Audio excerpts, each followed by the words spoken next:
Si Pangulong Bongbong Marcos, sinabi na mayroon pang 51 days ang Pilipinas na supply ng langis sa gitna po yan ng krisis na nararanasan sa gitnang silangan. Kaugnayan may nagkalapang report si Bombo Annalise Soberano.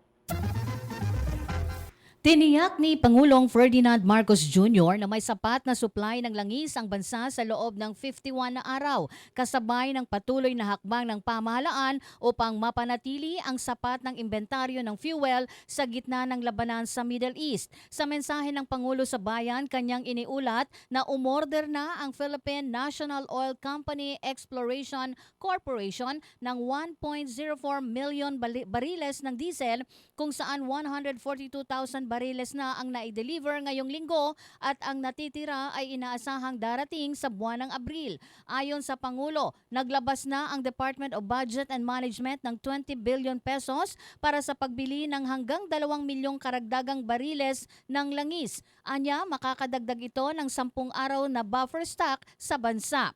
Nauna nang sinabi ni Pangulong Marcos na sapat ang supply ng krudo ng Pilipinas hanggang June 30 ngayong taon. Pansamantalang sinuspindi naman ng Energy Regulatory Commission ang operasyon ng Wholesale Electricity Spot Market o WESM simula March 26. Layunin nitong makontrol ang presyo ng kuryente at maiwasan ang biglaang pagtaas nito habang pinaprioridad ang mas murang energy sources tulad ng renewable energy. Pakinggan natin si Pangulong Ferdinand Marcos Jr. Binigyan natin ang DOE, PNOC at PNOCEC ang kapangyarihan kumilos ng mas mabilis sa pagbili ng langis. At ginawa naman nila ito.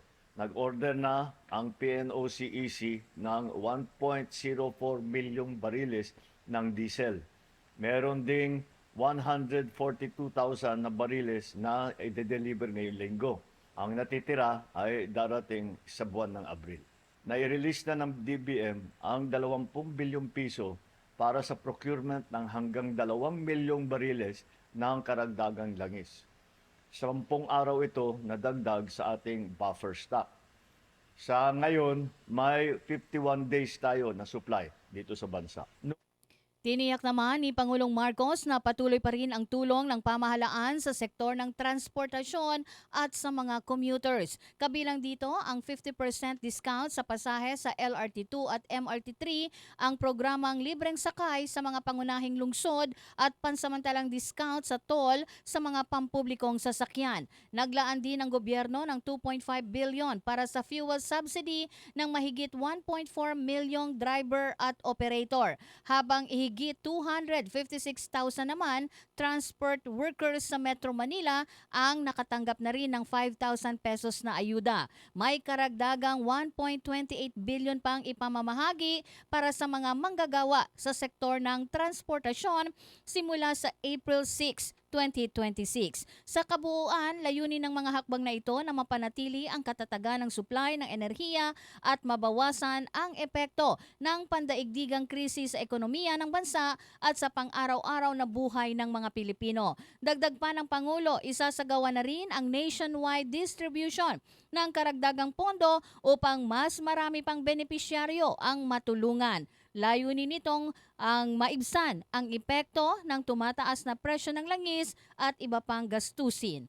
Pakinggan natin si Pangulong Ferdinand Marcos Jr. Fuel subsidy ng mahigit na 1.4 milyong driver beneficiary at unit. Nakatanggap na ng fuel subsidy ang 155 na driver at 55,252 na unit. Ito ay nagkakahalaga ng 300 milyong piso.